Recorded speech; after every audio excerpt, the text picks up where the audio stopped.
All right. Okay. So Tom, take it away. Thanks, Margie. We want to welcome all of you to the District 5960 Grants Management Seminar.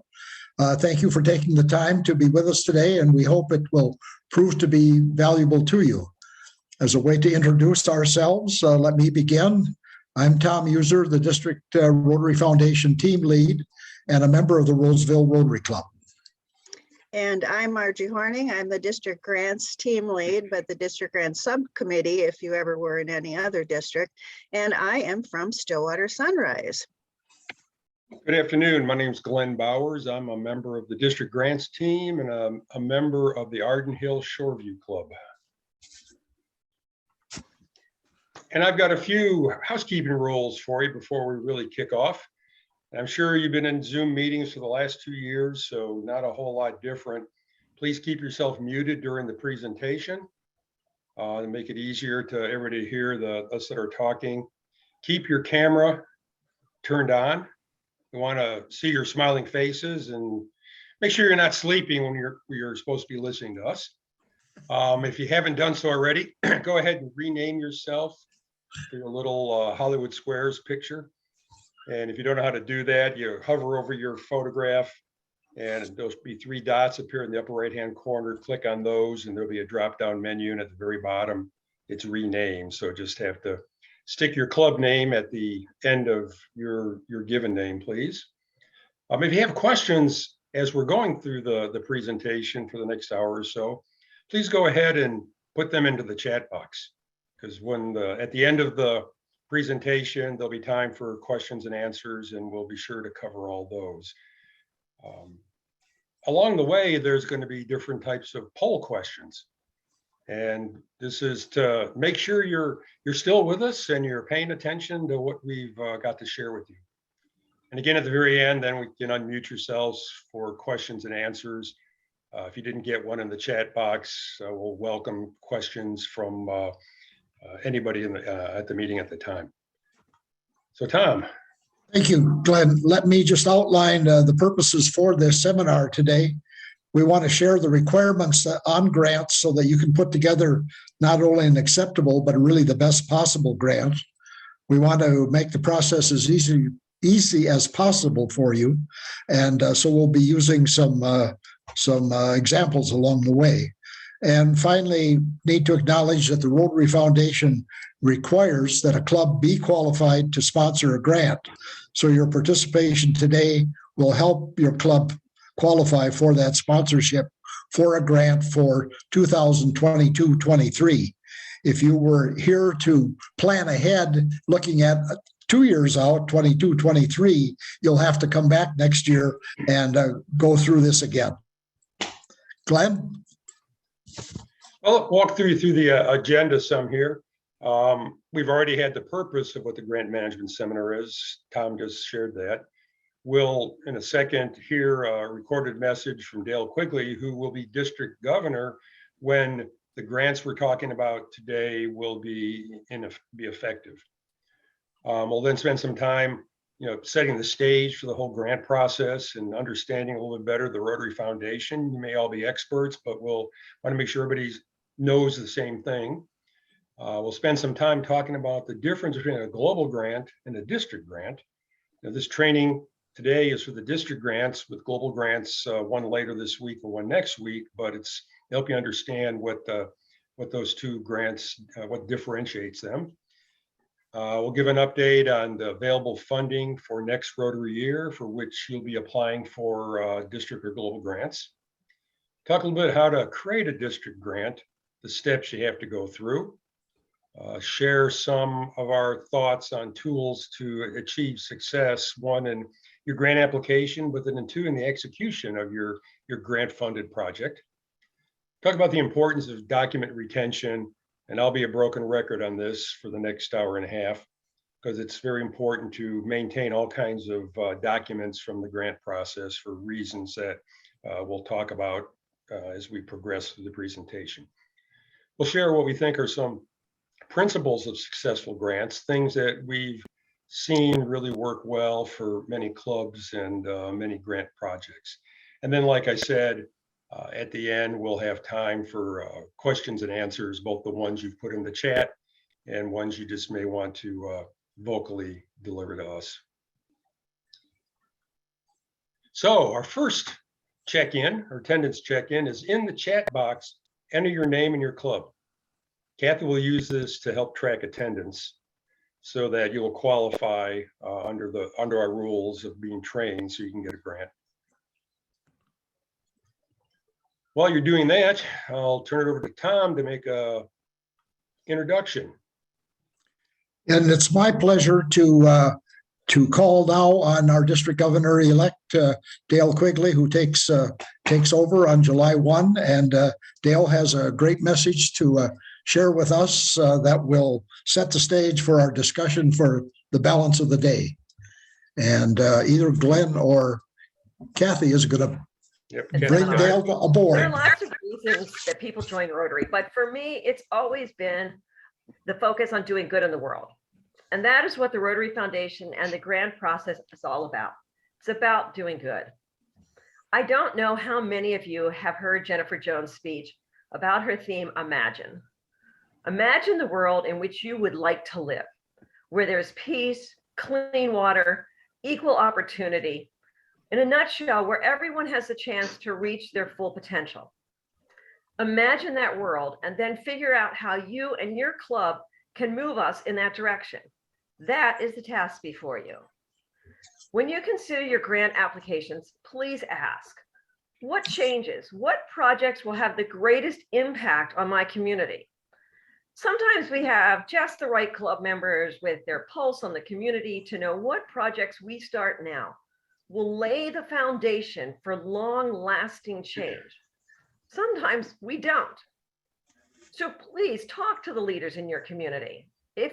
For example, if you're working on literacy, then please talk to the teachers, the principals, the school boards, and figure out how you can use your resources of time and money to have the greatest impact. Sometimes we think a project is just too big, but let me tell you, no project is too big. And if you want the example of what you can accomplish with belief, then please talk to Sylvia today. But if you think a project is too big, maybe it just needs to be divided down into some smaller projects, or maybe you just need partners. Kiwanis clubs, Lions clubs, veteran organizations, the PTA. The goal is not to be able to say that we did something alone. The goal is to make the world a better place, and the more people with the same goal, the better off we are. As I say that, I want to stress how important it is for your clubs to go onto My Rotary and document your projects. And I mean all of your projects, not just the ones where you receive grant money. Sometimes we think this service project is just too small to matter. No reason to mark down the fact that we served a community supper for 50 people. That's no big deal. But let me explain. There are over 46,000 Rotary clubs worldwide. If every single club served one community supper for 50 people, then Rotary served over 2.3 million suppers. If every Rotarian volunteered 1 hour a month to a service project, then Rotary volunteered 16.8 million service hours. Each Rotary club is a piece of a puzzle. Sometimes the piece is distinguishable as a window or an eye, but most of the time it looks like very little. It's only when it's added into the whole that you see its magnificence. Our legacy as Rotarians is not what one club can accomplish, but what as an organization we can accomplish together. So please add your piece of the puzzle on My Rotary. So now thank you all so much for coming to the seminar, coming to the workshop, and for doing good in the world.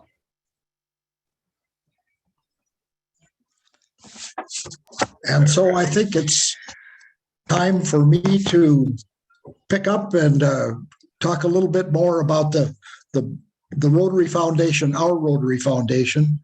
And we want to build on what Dale has just shared with us.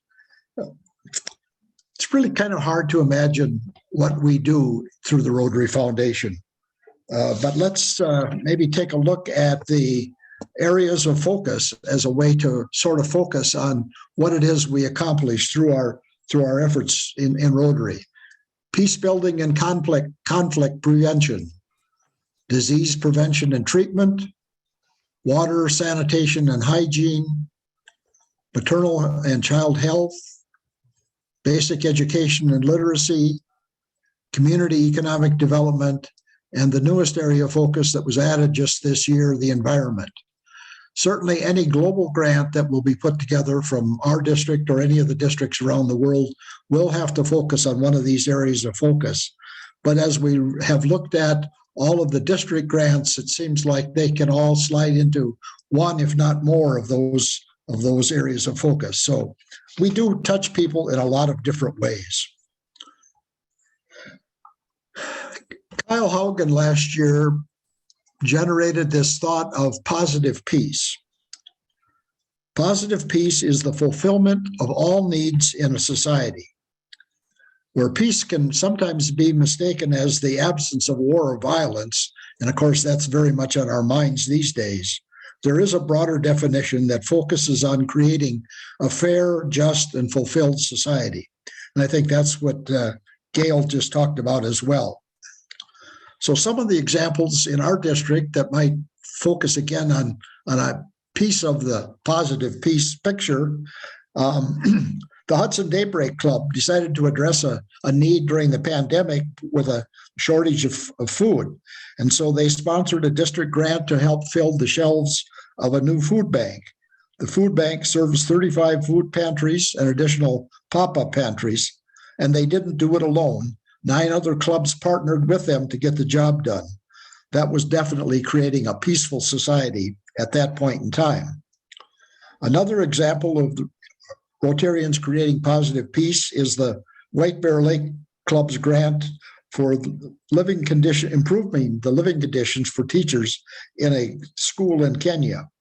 They provided funds for a large rainwater catchment tank, showers and toilets for teachers, along with water for cooking, drinking, and cleaning at the school. Again, creating positive peace in that school community, the teachers, their families, and most importantly, the girls that they are educating. These are just a couple of examples of how we can create positive peace with our efforts as Rotarians. That's why we're asking you or having you here today to talk about how your grant can be a part of that. More importantly, the Rotary Foundation is the vehicle that helps us maximize the impact on positive peace. We can create the lives of other people, and giving to the Rotary Foundation makes that happen. Some of you already know how the Rotary Foundation works, but let's take a quick look at that. There are 3 areas in which we can make gifts. Polio Plus, the endowment fund, where the funds that you give through a major gift are held in perpetuity, and then the earnings used each year. And I would just quickly say that as you may create an endowment fund out of this district, then if you earmark those earnings to come to the share program, then we'll get those DDF funds to use for district grants. But then let's talk about the annual fund share. We're just now wrapping up this year's Share the Love campaign. And as we do that, why we see how the money that we give to the annual fund comes back to us in 3 years. After 3 years, I should say, because the Rotary Foundation holds those investments for 3 years, uses the interest for those 3 years to help offset the cost of operating the foundation. And then that money is available for distribution as DDF funds. 50% goes to the World Fund. And we'll talk a minute about how we can access that as well. And 50% comes back to the district as district designated funds, where we use that for grant matches, global grant scholarships, and on occasion for Polio Plus. Back to the World Fund for just a minute. Again, money goes from there to the peace centers, to Polio Plus, and for the matches for our global grants that would come from our district.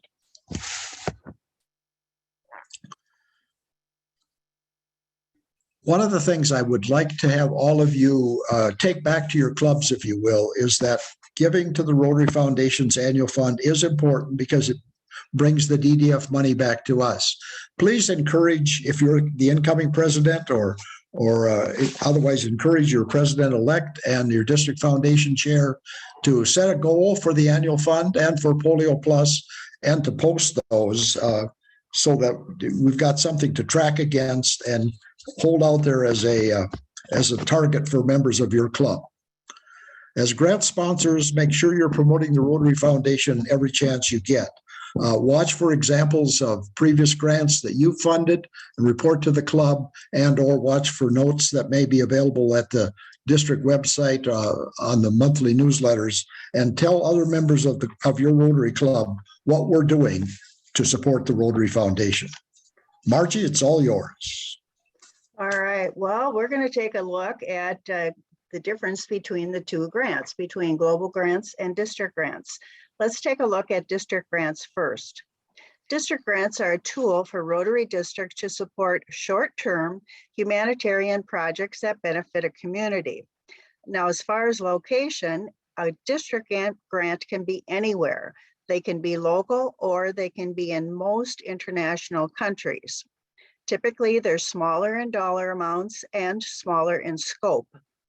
Short-term in nature, as we talked about before, usually we'd like them completed within 12 months, but we totally understand with the pandemic and all the other things going on in the world that often that's not possible. And believe me, that is perfectly okay. Now, international partners are required on a global grant, but on a district grant, they're encouraged, but they are not required. An example of this being an important factor for district grants. Well, sometimes a village where the grant is taking place is so remote that there is no Rotary Club reasonably close to the project site to oversee the project as your partner. Now, because an international partner is not necessary for district grants, the project can move forward. And we can match, the editorial, the district, can match dollar for dollar up to $3,000 per club. Maximum match on any one district grant is $12,000. Now, you might say, how do we get there if a club is only matched at $3,000 max? Well, here's an example. It's a $24,000 grant. If 4 clubs contribute $3,000 each, the district could match $12,000 with the DDF. I'll show you some other examples of how this works in a few minutes. And just to ask, and I know everybody loves these because they come so readily, progress and final reports are due to the district, and they are just as important as the application. As fiduciaries of the money that you as Rotarians give to the foundation, we want to make darn sure that it is going to the right people for the right purpose. Now let's talk about global grants. Well, as you can imagine, and some of you have worked with these, they are a lot more detailed. I'll briefly touch on some major points, but we will be covering global grants more in depth at our 2 global grant workshops. And the first one is offered Thursday at 7 o'clock, and the next one will be next Tuesday. The location, unlike a district grant, it must be international. Now, the scope of the projects are always larger. A minimum project to be eligible for a global grant, according to Rotary International, is $30,000. But we don't see global grants at $30,000. We see them at a lot more or higher value. So how do we get there? Okay, so in our district, and every district is different, a club or multiple clubs would have to contribute at least $10,715. That would be matched with DDF dollar for dollar, and then it's matched at 0.8% by the Rotary Foundation. Now, a couple other things. the need for a host club, unlike the district grants, is required for a global grant. And a host club is an international partner in the country where the grant is taking place. So if you're doing a grant in Tanzania, you would have a local club on the ground, a Tanzanian Rotary Club to work with. The grants concept, as we talked about earlier, it must fit into one of RI's 7 areas of focus. And there's some really, really good documents out there that talk about areas of focus policy statements, and they give you a lot of great ideas on what you can do and what you can't do in any one of the areas. So we will be attaching that as one of the documents that you can use if you're thinking about doing a global grant, but of course you're going to get that at the global grant workshop, not tonight. So there are many other requirements for global grants, a needs assessment, training plans. If you aren't training, the thing is going to go haywire, you know that. Measurement, you have to measure, and most importantly, sustainability. A global grant must support sustainability, and those are just a few. But don't let that scare you. Be thinking always about the good that you can do and the difference that you can make in people's lives. Now, as far as a district grant funding example goes, a single club, only one club, and they're like, oh, I want to do it on my own. It's a $10,000 project. Well, here's how it would go. The district's maximum match, if you'll remember, for any one club is $3,000. So the club puts in 3 and they've got a DDF match, district designated fund match of 3. Well, then they have to chip in an additional $4,000. So the club is totally out for this grant. Not that it's a bad thing, but out $7,000.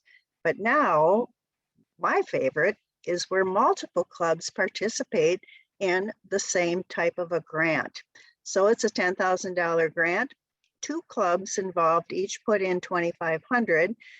Remember, the district's maximum match, can be up to 3, but in this case, it's $2,500 or $5,000.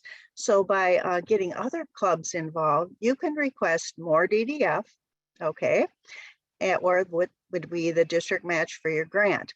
And it frees up money that you would have spent in the first example to partner with other clubs or to do something else that your club is passionate about to make a difference in the world. So I happen to love partners, and you're going to be hearing a lot more about that.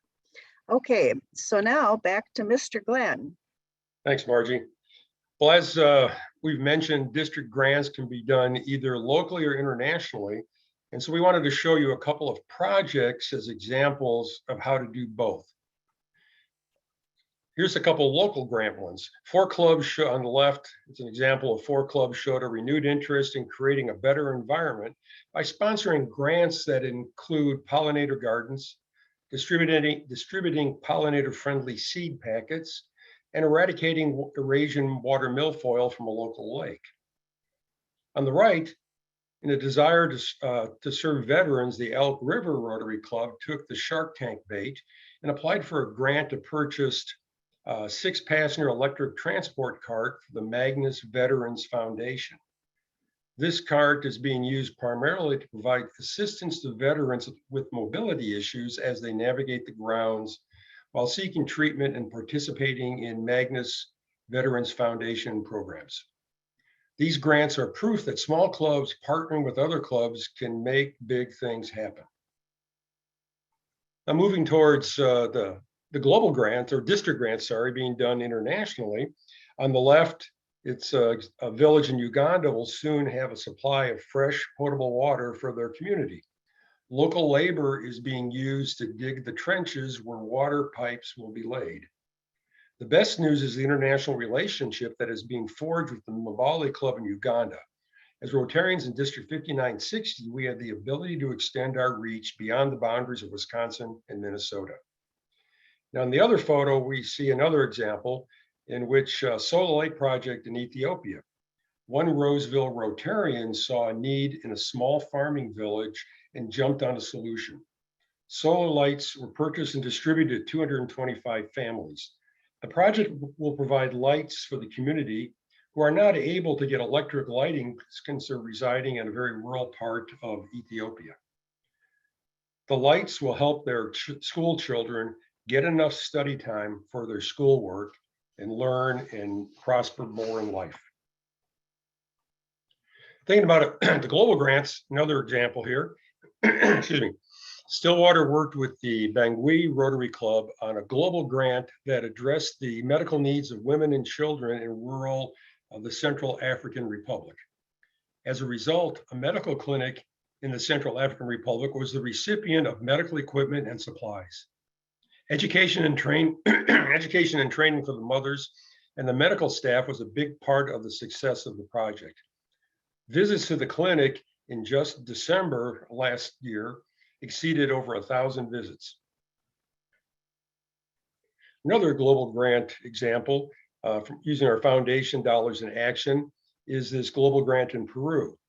This grant is one of the first to utilize the environment area of focus.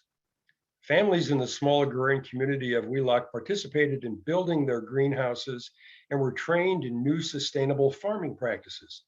They now have the ability to grow more nutritious food for their families. Rotary can change lives one project at a time. And I'm sure if you talk to any of the Rotarians from any of the sponsoring clubs from these 4 example projects, you'll find out that doing these grants did have a positive impact on them as well as on the communities they served. It just doesn't get any better than that. Margie. Oh, now my favorite part. There is magic in how the club dollars are matched for a global grant.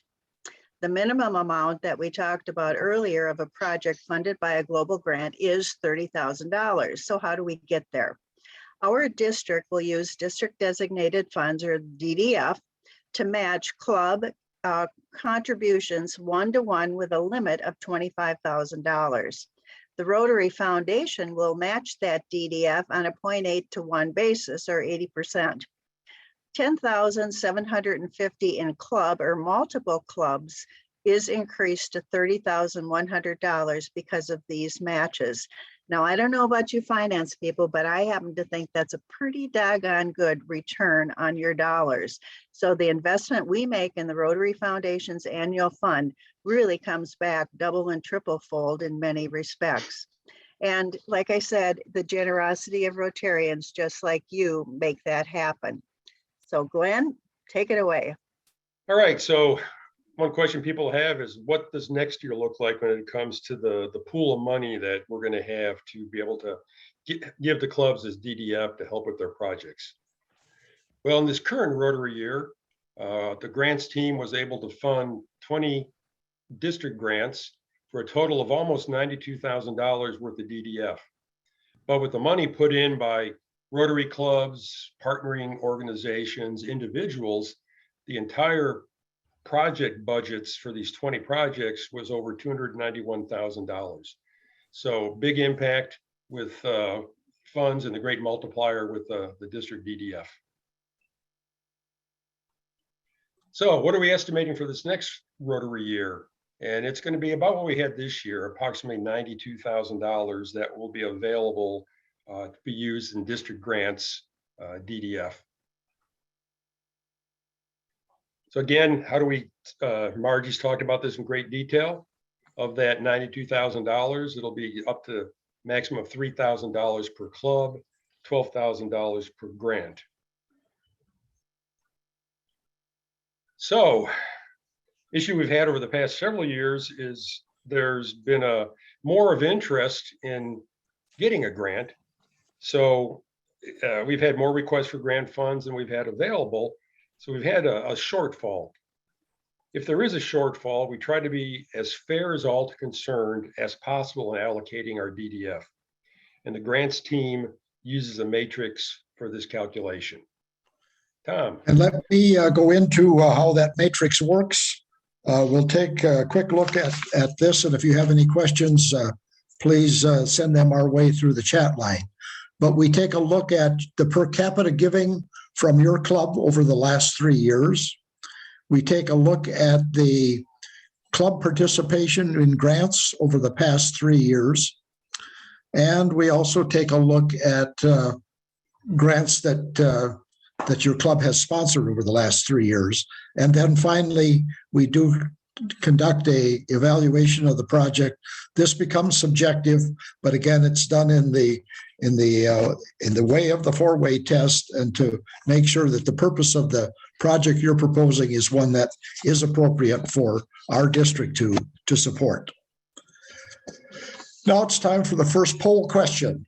Where can district grants be completed? Please enter your answer in the poll on the screen.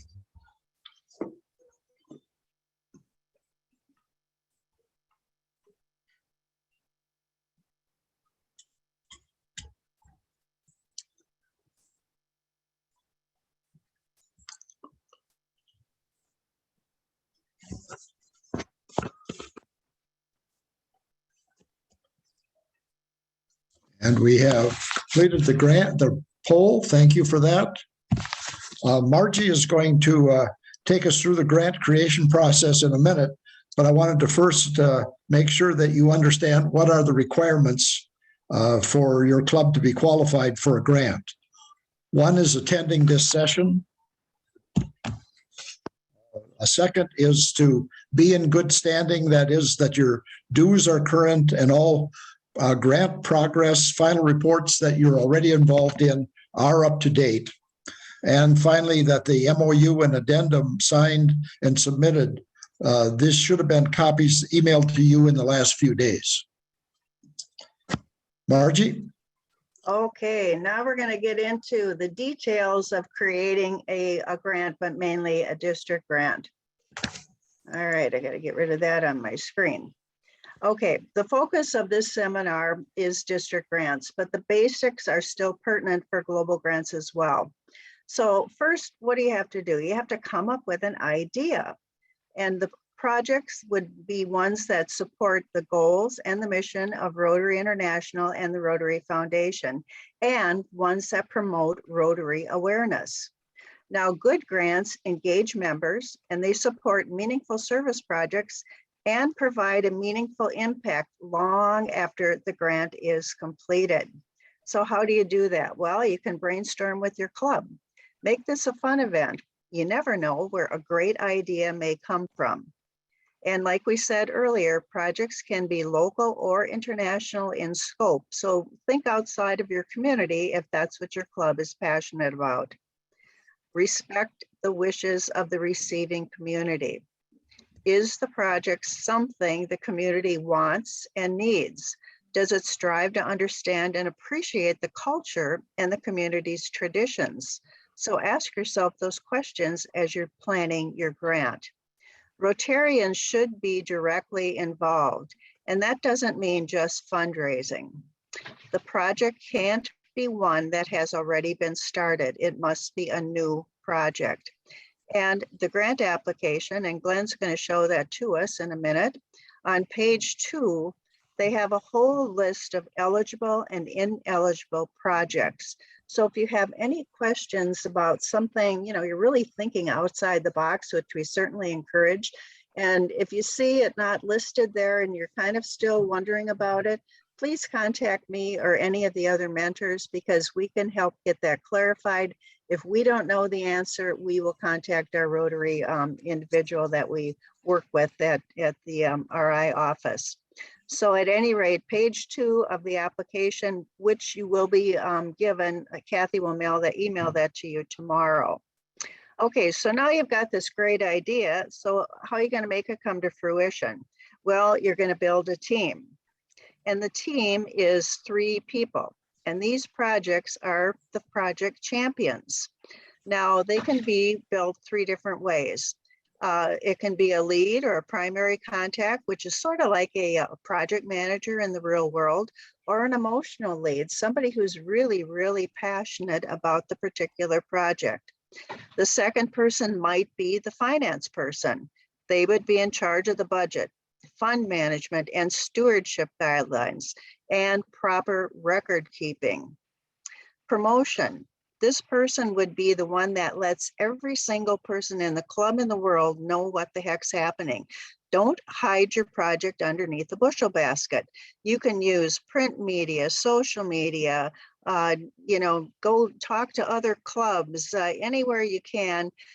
Come up with your story. Take pictures. Pictures tell 1,000 words, and report the impact to everybody, because that's what we're all about. Is it doesn't matter if you spend $10,000 and nobody benefits. That's probably not a real good use of our money.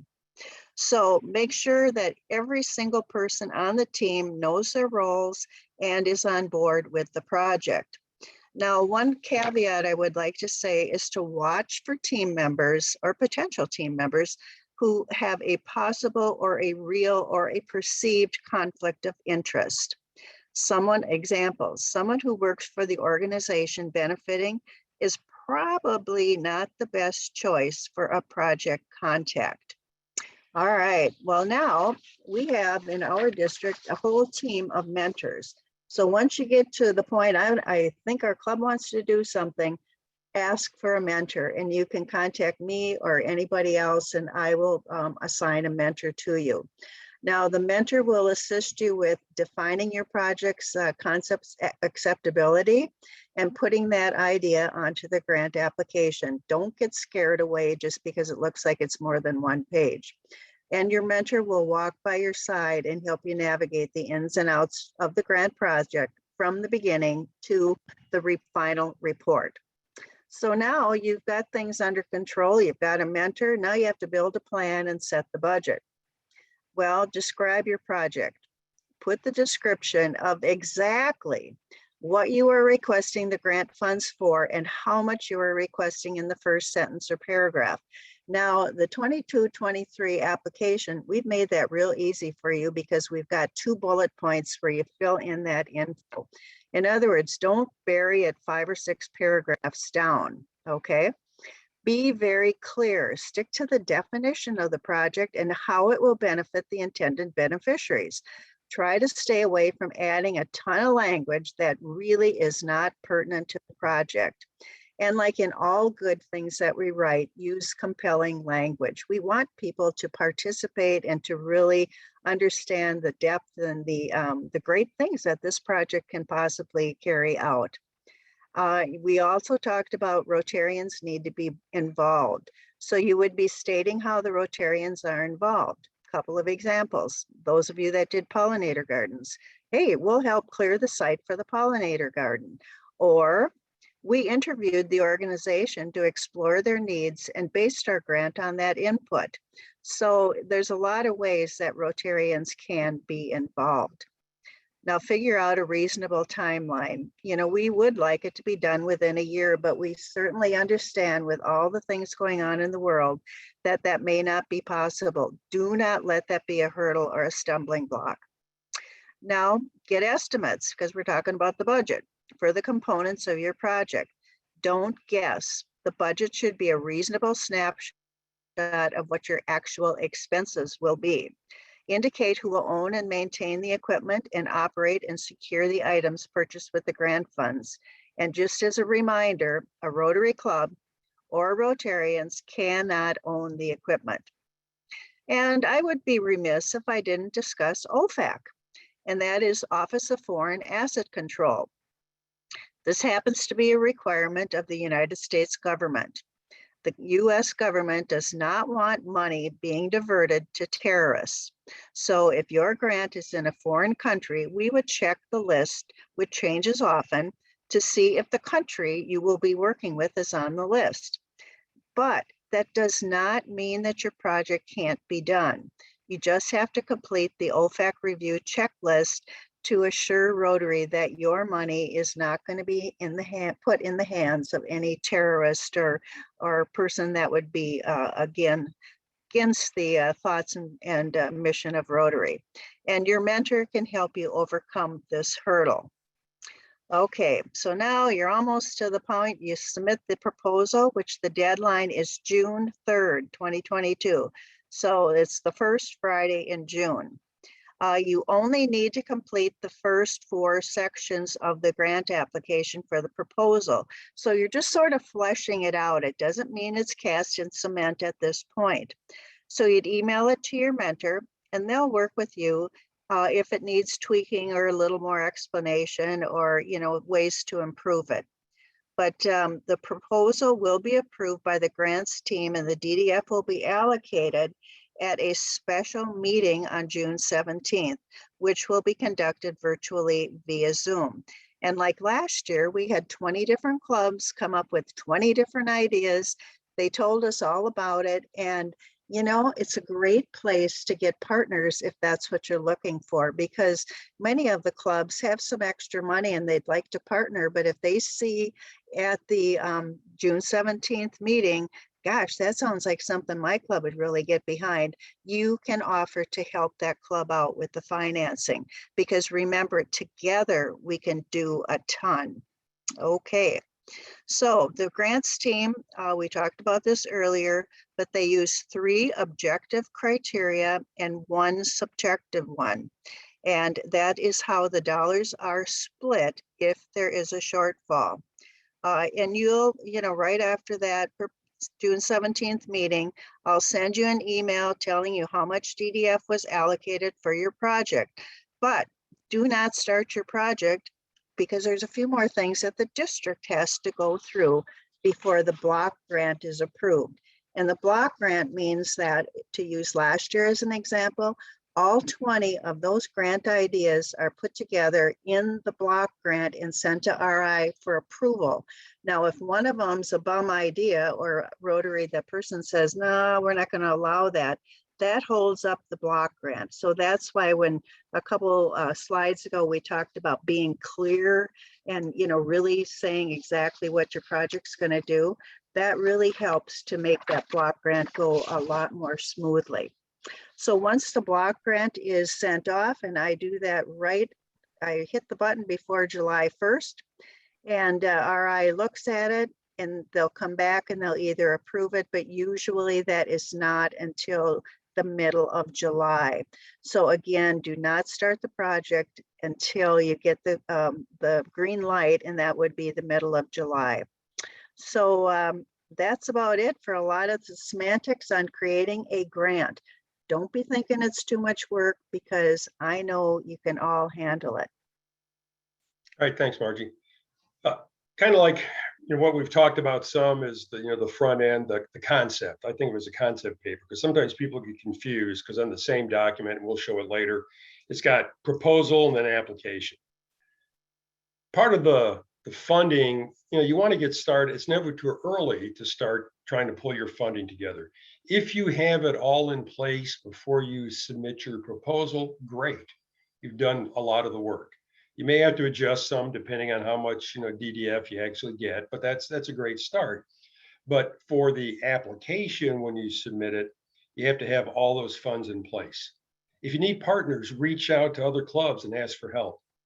Sometimes a club you're asking to partner with might want to say, hey, we want to hear more about it. Come to our meeting and give a proposal, either through Zoom or whatever else. Talk about your project. So before you go out asking for money from other clubs, just be prepared. Have something in your back pocket so you can share that with another club to convince them to contribute to your great idea. Now I want to go back to the grant application, and it'll take me a minute to scroll down to the right page, so bear with me.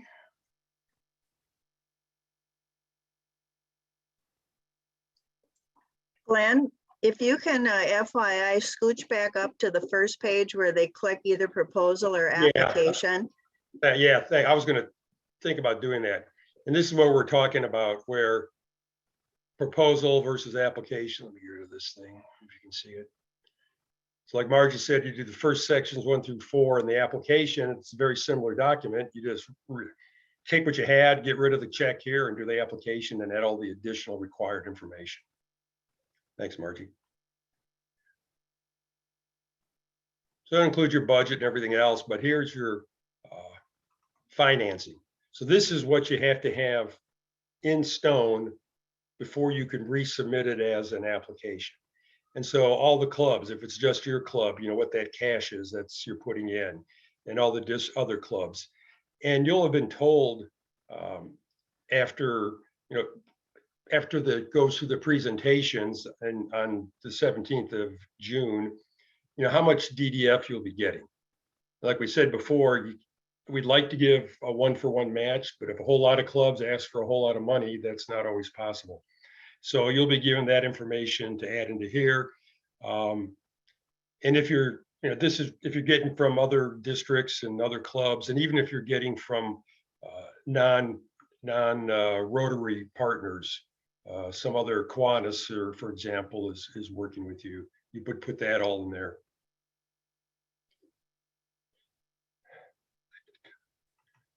So then now you've got all that lined up. It's time to submit the application. A blank copy of the application's been sent to you or will be sent to you, so that's something you have to work from. You have to get signatures besides having all your funding in place. You have to have signatures of 3 project contacts from your club. Signature from your club president, 22-23 year, and the person who will be responsible for submitting any progress and the final report. You also need to get a letter from the beneficiary or cooperating organization that specifically states its responsibilities and how it will interact with Rotarians. And then if you get funding from other clubs, you have to include commitment letters or copies of checks, emails saying that they promised to give you so many dollars. And that will need to be included with your application, just to really show that your financing is locked tight. Then once you get the approval that you are actually getting the DDF, it's time to implement the project. This you'll normally hear sometime mid-July, after we've heard back from Rotary Foundation that all the projects in the block grant meet their criteria. And then Margie will let you know right away that it's time to go ahead and start implementing your project and spending money. It's always good to communicate with your club members, partners, and your mentor on how things are progressing. You may have a few people in your club engaged in the project, but share the love, share the information, get other people excited. Don't keep the rest of your club in the dark. And if you're working with other clubs, it's always good to keep them appraised. They've given you money because they believed in what your project was. So reciprocate and let them know where their money's going, what's happening, who it's impacting. And then take pictures. Pictures are great. They're good to add to your reports. They're good to share with us. So next year when we're doing the training, it's your club's photographs that are being shared with all the attendees of the training. And it's great to also then to just put it on your webpage, share with your club members. And I think this is the second time I'm saying this, but not the last. Maintain records, maintain good records. We're stewards of other Rotarians' money. It's not just money that you sent into the foundation. It's not just money that members of your club sent in. It's people that have donated, maybe people through fundraisers. So we've got to be good stewards of the project and of the funds and of the records. Get and keep receipts. You'll need those for your final report. And if it comes 12 months from now and it's like, oh man, 9 months ago we bought something, what happened to those receipts? Keep them now. It makes your life a lot easier. And just keep good records, I say, for all the reporting that needs to be done. And speaking of reporting, you'll have to for sure submit a final report. From the day Margie lets you know that your project is approved, that starts the clock ticking on reporting. Every 6 months, you have to give a report. If it's not done after the first 6 months, then you have to give a progress report. If you do finish it, great, then you just do the final report. And let me bring that, and you'll have received this document too. And this is the grant report. Check either final or progress, all that information up there. After you work on, like I said, keep records, pull things together. And then we need specifics in the report. What are the expected long-term community impacts of the project with specific numbers? Not that we just help people get clean water. How many people are impacted with your project? Make a good estimate if you don't know a real number for sure, a perfect number. how has the project provided community members with specific skills or knowledge that will allow them to help themselves? Was there training involved in what you did? Was there something that enabled them for that sustainability? They're going to be able to continue work on whatever that effort may be. Now, how many Rotarians worked on the project? What did they do? Like Margie said, it should be more than fundraising. How many hours did it take to get the job done? How many people hours? And there's places in here for that to specifically put that information, whether it's a progress report up to that point in time or when you completed the full project. Include photos of the grant. They really can tell a good story. Yes, you can write a few paragraphs, but the impact, what you did, people's faces, your Rotary members' involvement, their faces when they're having a good time or feel great about helping people's lives. And we'd like to, like I said, with the pictures, we like to use them. Maybe you might see them in a banner flying by at the district website, if not at your own website, in future trainings. Detail the income received for the project and the expenditures. So also on that form, the progress report, you'll have to put in there specifically what you did. Where'd you spend the money? How much? Where's the receipt that went with each one of those? Here with Colin. Yeah, great. Yeah, great. Thank You need a bottle of water? Go on. I just muted that. So keep that, because again, you'll need to provide that back to the grants team, because we've got to make sure everything is in order and provided back to the Rotary Foundation. So Tom. Yes, time for poll question number 2. A couple of you acknowledged that you answered in the chat box instead of the poll, but just hold off a minute till we put that poll up before you. What needs to be done to qualify a club for a district grant?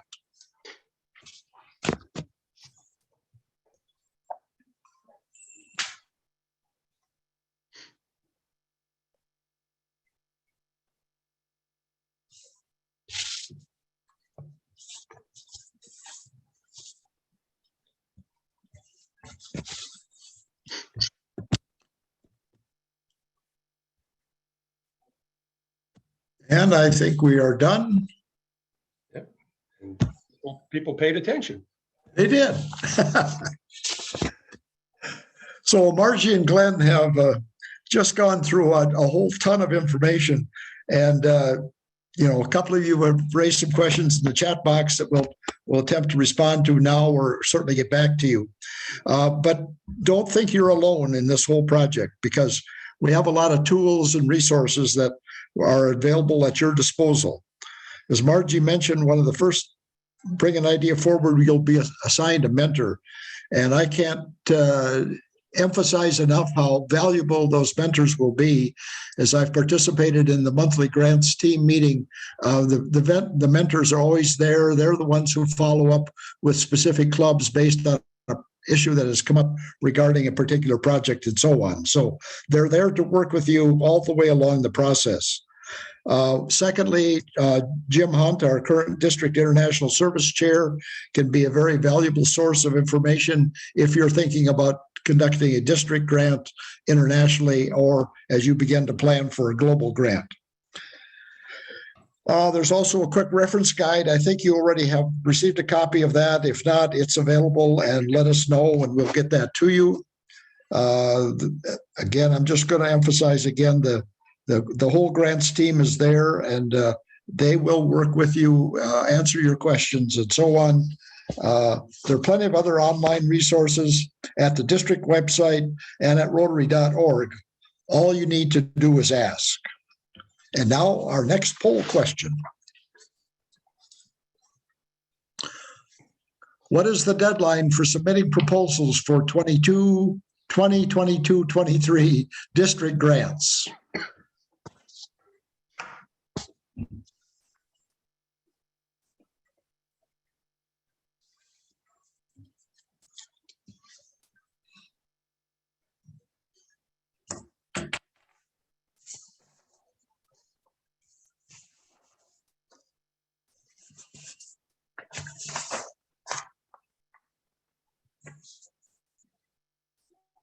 I think we're done, Tom. I think we are. It's It is June 3rd.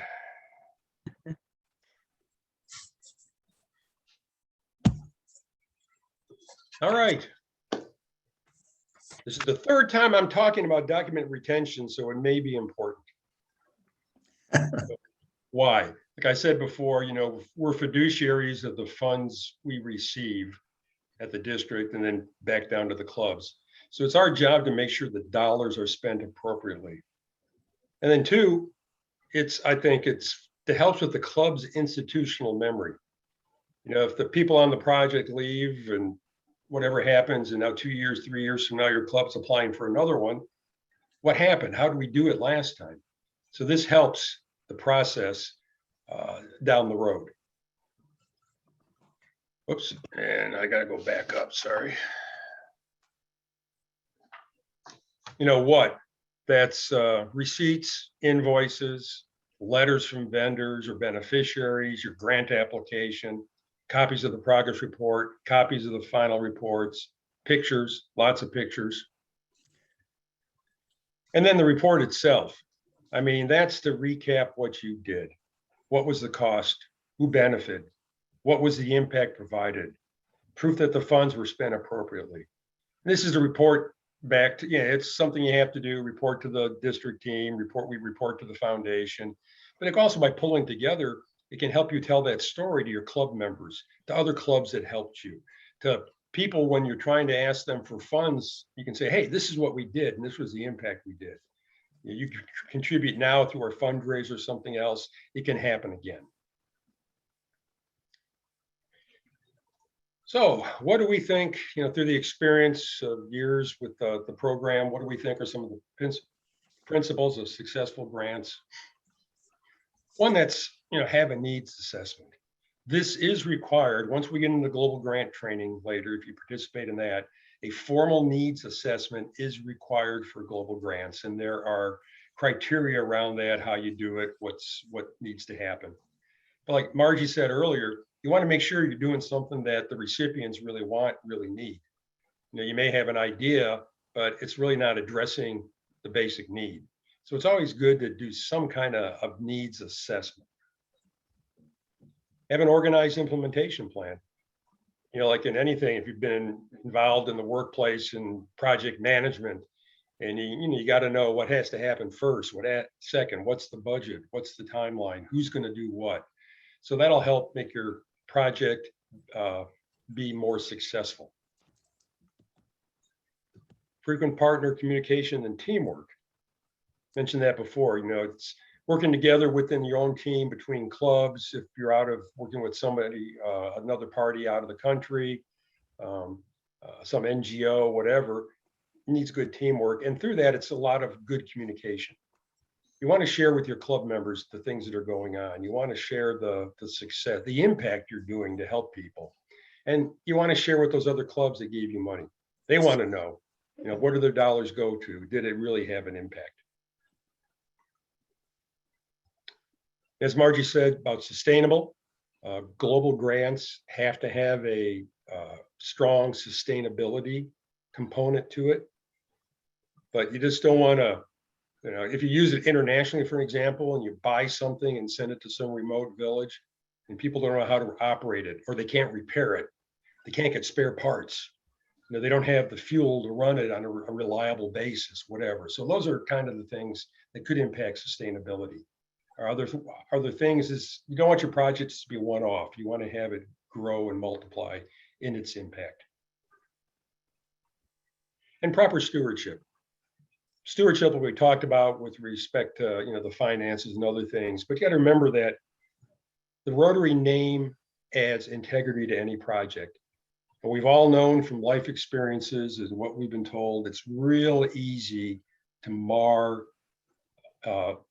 somebody's perception of you, of an organization. So we all have to be really strong stewards of that Rotary brand out there. And then celebration. You've done a grant, you've done a project, it's done great things, it's impacted lives. You've done what you've service above self, all the things you want to do as a Rotarian. So, it's helped celebrate the success, but promoting the impact of the grant. say it again, back to your club members, to your community. Put something in the newspaper, public image. So these are some of there's probably many more things we could talk about, but these are some of the key bullet points that we think make a grant and the project itself much more successful. So Tom. And we're going to ask you one more time to put your name and club in the chat box so that we can officially document that you were with us the whole time as we've gone through this training session today. And while you're doing that, let me just put in another reminder that it's important that all the members of your club understand that grant funds aren't available to our clubs to use unless we've made gifts to the annual fund of the Rotary Foundation. We had a record year in 2021-22 of raising a little over $470,000. We've been conducting our Share the Love campaign through February and just a couple more days into March. I just sent a chat message to PDG Kyle Haugen that we're a couple $1,000s ahead of where we were a year ago. So all of you folks have indeed been sharing the love, and we would just maybe a final reminder that if someone hasn't made that gift yet this year, now would be a good time to do that, to take advantage of some incentives in terms of additional foundation recognition points. Glenn and Margie? Yeah, I can't stress enough the fun of doing these projects, because we get to then say, I want my dollars that I gave to the foundation going to, help homeless youth in my community, or whatever else floats your boat, building them beds, that type of thing. At any rate, getting qualified. I know there's always confusion about these MOUs. When we are asking for the president's signature, it is the president who will take office July 1, 2023. The president-elect in the other box is the person that will take office on July 1, 2024. Now, some of you are saying, we don't have a president-elect for 2024. That's okay. Have another person who's in your club, a long-term member, the treasurer, the secretary, somebody else sign in that position, okay? And then, of course, when you do get your president-elect for the 2024 year, let us know and we can go forward with that. So I hope that kind of gets over some of the mystery of the MOU, okay? Couple of key takeaways. No idea is a bad idea, really. And if you've got something that you're thinking about and you'd like to do it, please run it by myself or another mentor, because we can help you solidify that idea. And getting your club on board, to me, it really helps a club become more cohesive and really proud of what they've accomplished. And they may not even know that these things are available. So, be sure to encourage that kind of productivity back at your own club. Glenn, Tom, anything else? I think I heard somebody say something about document retention.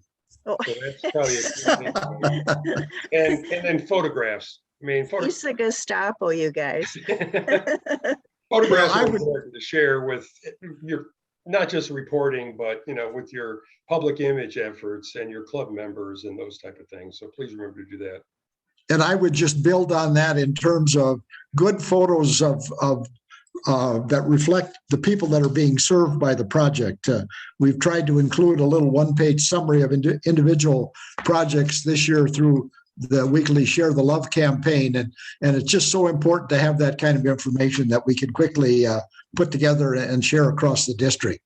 And don't, as we always say, don't keep what we do in Rotary under your hat. Let's get out there and tell the world about it.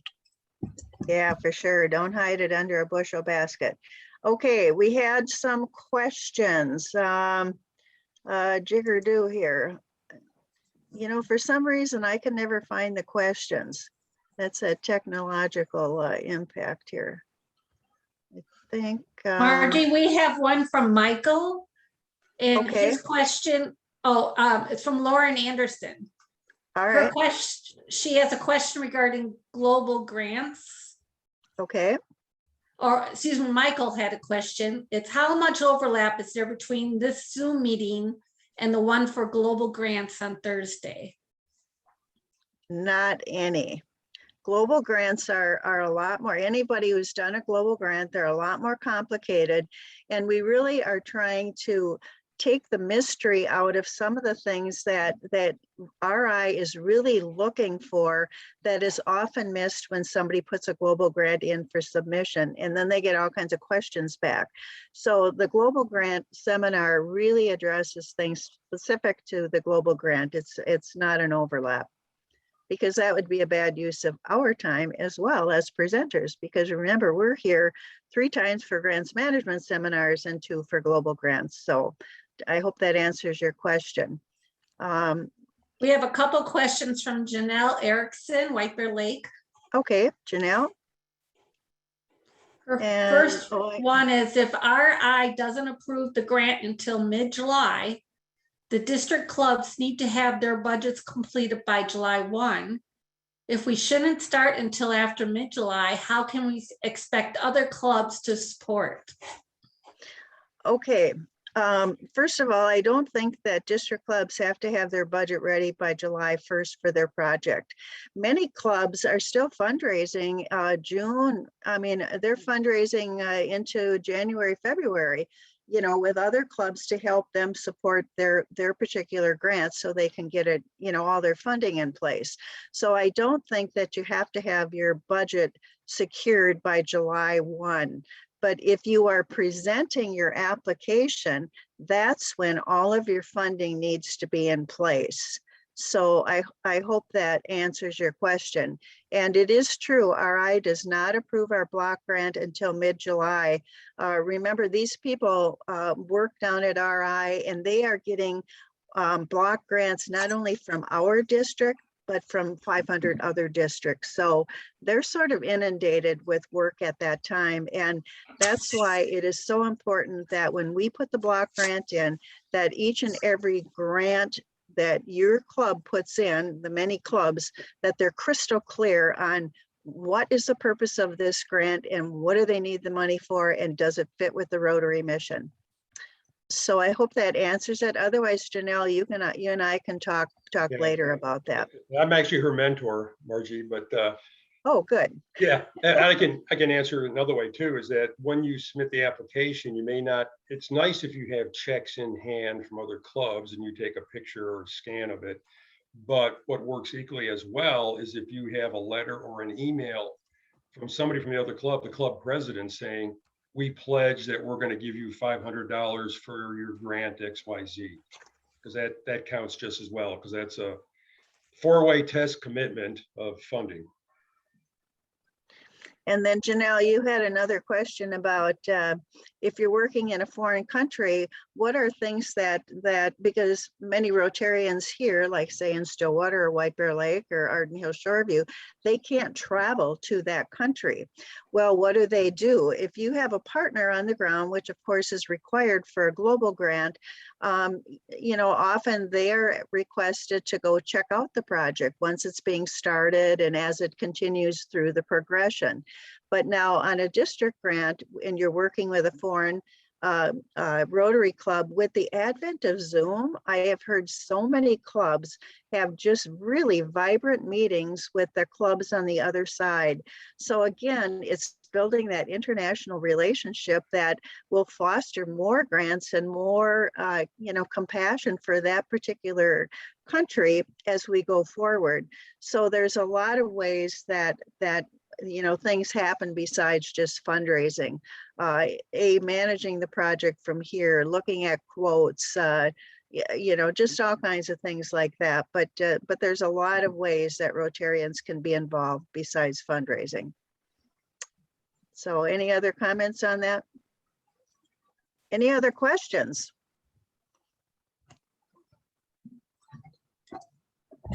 Don't all speak up at once.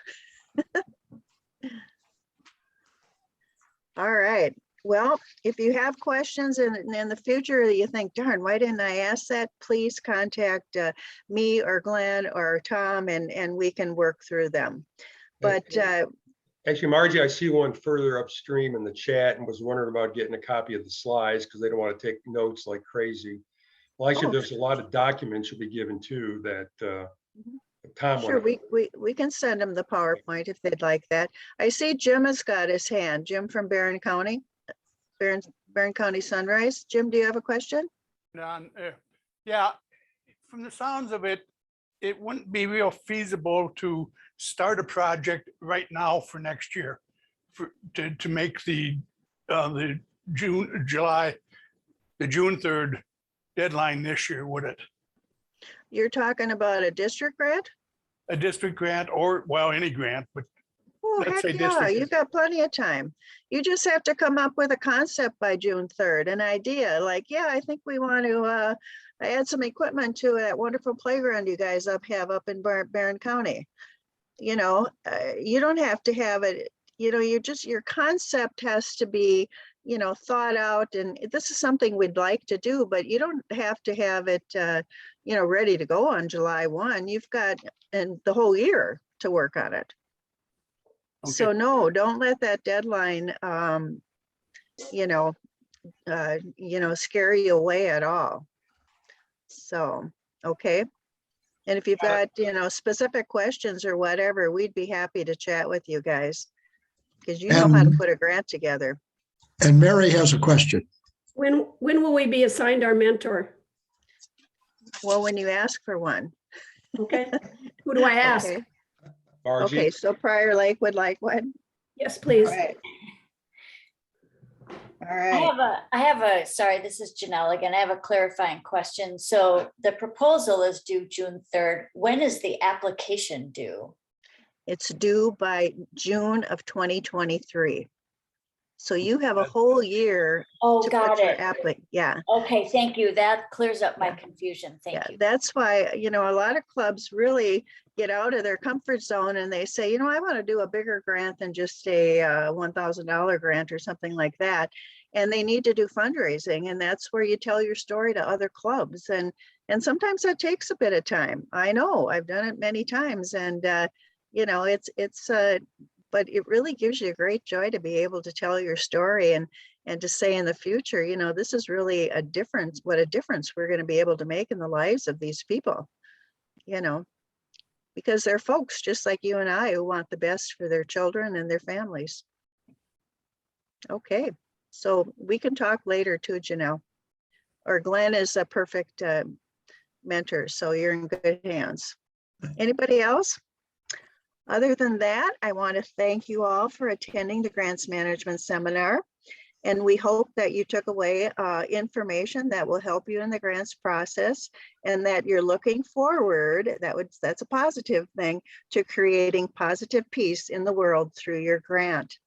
Now for homework, don't forget, you have to complete, or have those people in charge complete the MOU from TRF and the addendum from District 5960. And Kathy will send them to you probably tomorrow morning. And if you have questions again about who should be the signers, please let me know. I can walk you through that. But that will make sure that you're qualified. Your club is qualified for 2022, 2023. And remember, that's a requirement from the big guys up at RI. So John Stillman, you have your hand raised. Yeah, I just wanted to thank you and the team for the work you put in on making this, and Tom and the whole group of you. I think it's helpful. Thank you. All right, and that's spoken by somebody who worked for the Rotary Foundation for 10 years. So talk about somebody who knows the ropes. Even though he's down in Florida, we'll forgive him. All right. Well, anyway, have a great evening, and thanks so thank much you all. for Thank you. participating. And